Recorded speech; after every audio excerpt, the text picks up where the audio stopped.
Hi, and welcome back to the Church Renewal podcast from Flourish Coaching. I'm your host, Alan Edwards, and we're dropping in your feed today with one of our special listener question episodes.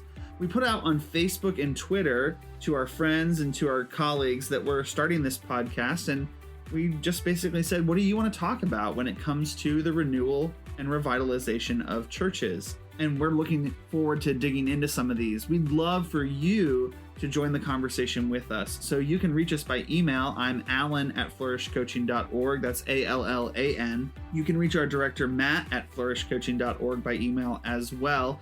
You can always connect to us on Facebook at tinyurl.com/flourishfb or on Twitter, flourishcoach1. That's flourishcoach and the number 1.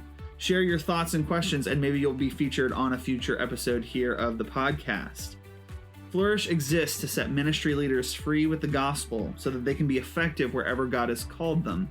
When pastors or churches feel stuck, our coaches come alongside them to renew their hope and help them gain strategic clarity. All right, let's dig in and explore the ways that Jesus is renewing his church.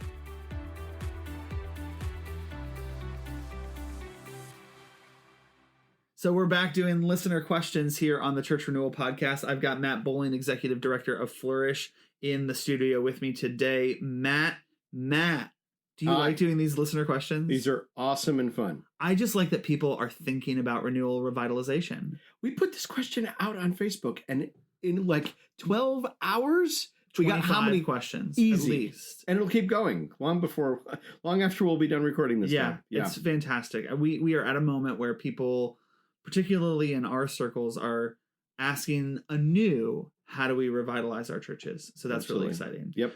The question we have today comes from another minister in the PCA, Jeff Guinan, who's down in Alabaster, Alabama. Jeff is the director or coordinator for the Alabama Church Planting Network. Jeff's talked with us before. He's got an interest in bivocational ministry and what that means for churches. And so we're interested to learn more about the work that he's doing there. But he asks this question: if the Lord answers our prayers for revitalization, what types of changes might established leaders expect in their church? So Matt, if we are praying earnestly for the Lord to renew our churches and revitalize our churches, what types of changes would we expect to see? So I'll start with the ones that I think are the farthest out, that people wouldn't think of necessarily, but are absolutely helpful. The people in our churches change their priorities. The people in our churches change their priorities. What do you mean? So we came to adopt in Seattle this phrase: repenting often means rechoosing. So if I come to recognize, a renewed church recognizes that the point of the church is that it's a missionary tactical force, right? And so that means a lot of different kinds of changes, but the most visible one, the one that is seen if you dig in, is that the people in our church have made room for unbelievers in their lives. They've recognized, my family, we're part of this missionary tactical force, and we have made room for people that don't know Jesus in our lives. So that's not super visible. You're not going to see it on Sunday when somebody walks into church or something like that. There's things on Sunday. We've talked about that in other podcasts, but I think that's one of the ones. And I think correlated with that is the way that people pray. Okay. They pray more desperately for themselves to be, to understand the gospel, to be self-sacrificial, to love their neighbors as themselves, to exercise hospitality. Praying desperately for myself doesn't mean, God, give me these things that I want. Praying desperately for myself means a right understanding of myself as in desperate need of the Lord for every aspect of my life. Yeah, like I actually believe what Jesus said when he said, apart from me, you can do nothing. And yet, he says, I called you to bear much fruit. And so Jesus calling on us, right, is to bear much fruit. And that's renewed lives. It's different lives where we bear the fruit of the Spirit. But certainly it's a life that's in step with the Great Commission. And so that means my prayerfulness is, I'm prayerful. Right. And the content of those prayers is quite a bit different than it used to be. It's not so much that I'd be healthy or wealthy or wise. Well, maybe wise. Yeah. But that I'm conformed to Christ. I'm experiencing the joy of my salvation and of God's grace. and that my life is quite a bit different than it used to be because it's oriented around people that don't know Jesus. So if God answers our prayer for revitalization, people's priorities will be different. Their prayer life will be different. I think one thing that worth mentioning is a difference in worship on Sunday morning. Okay. You will hear people sing, and you will hear them participate in the responsive readings aloud.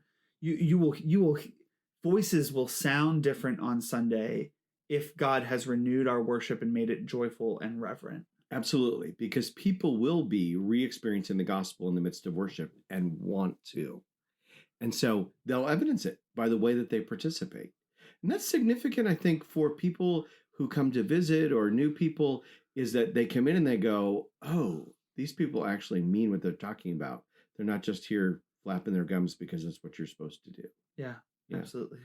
I'm sure there are some other artifacts we could pull out of what it would look like if God was revitalizing our churches. But I think these ones that you've pulled out, worship, prayer, priorities, these are indicative of a philosophy of renewal. Yeah, absolutely. That is maybe a little different than what people expect when they start the conversation about revitalization, right? I think when people start the conversation about revitalization, they expect that we are talking about a strategy to grow the number of people participating in, attending, being a member of, and giving to my church. Right. No numbers, noise, and nickels. Numbers, noise, and nickels. Right. That's funny. Where'd that come from? That's Harry Readerism. That's good. Yeah. Yeah. Numbers, nickels, and noses. There's different ways of putting it, but I think that's what people are expecting. And so they're expecting that primarily what we're going to talk about are structural changes in the church. Stop this program, start this program. Now, those may be very good answers to questions. It may be that part of the renewal of your church is to stop some programs and start some other ones. There's good research into that.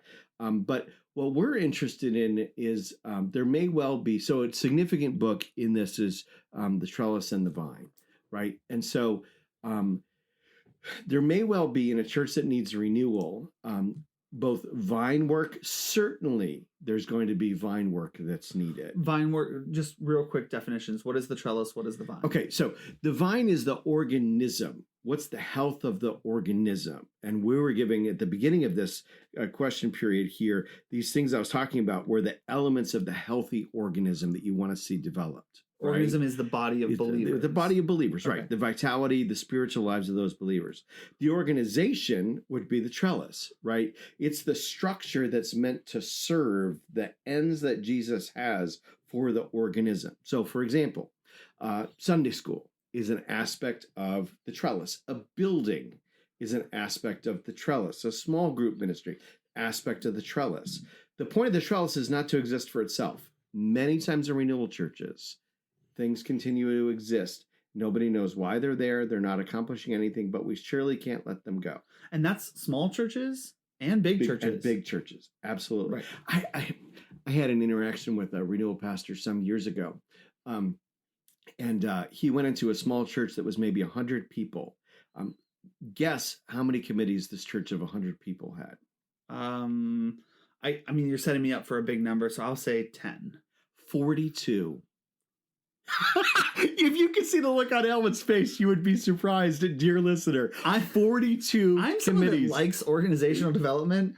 That's too many committees. I'm a Presbyterian.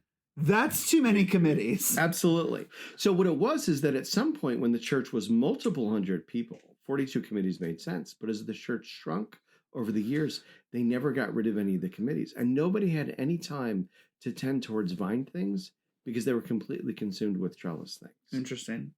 And so renewal is going to look at both the trellis and the vine and be willing to change anything. Yeah.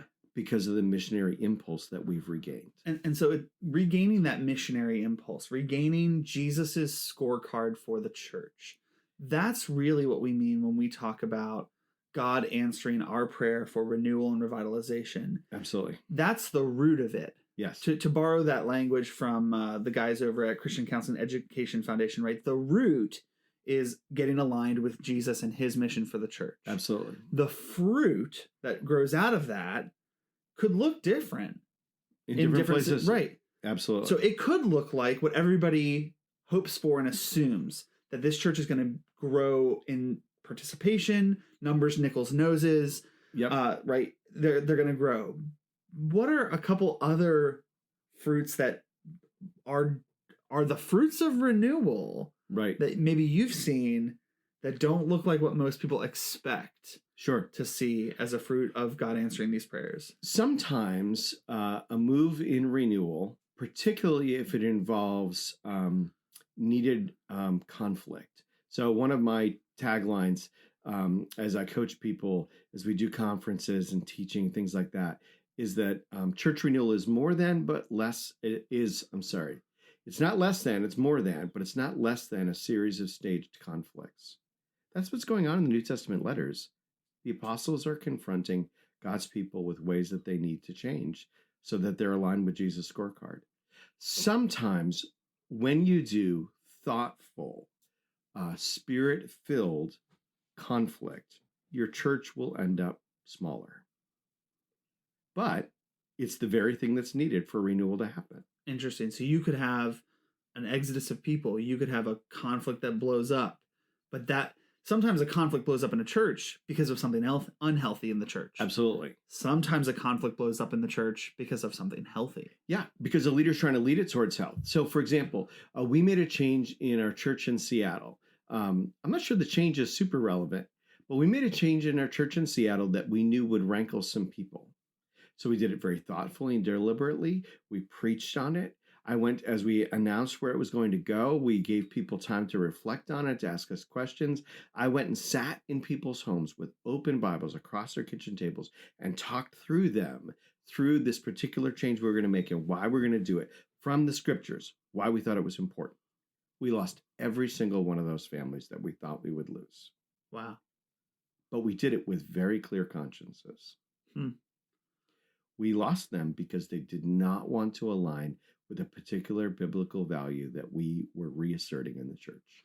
This is interesting, Matt, and I worry that this mentality that God might answer our prayer for renewal by decreasing the size of our church. Your church at one point moved from a bigger, nicer building to a smaller one, right? Absolutely. Because that was the right thing. That was the mission forward step your church could take. Yep. I'm worried sometimes that when we talk about this mentality, that we're going to lose audience. Right. Because I think there's people that are hungry to grow their church. Yes. Numerically, make it popular, make it big.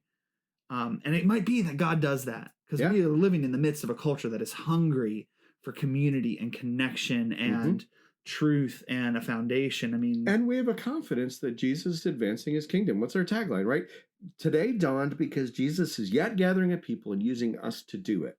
So our expectation is that Jesus, the same thing that he said to Paul in Corinth, right? I'm going to take care of you because I've got people here for you to find with the gospel. We live in that expectation that multitude in Revelation, that from every tribe and nation, language, and people, like Americans who speak English, right? That they're going to be gathered. And so we live in joyful expectation that God's going to use us to advance his kingdom, right?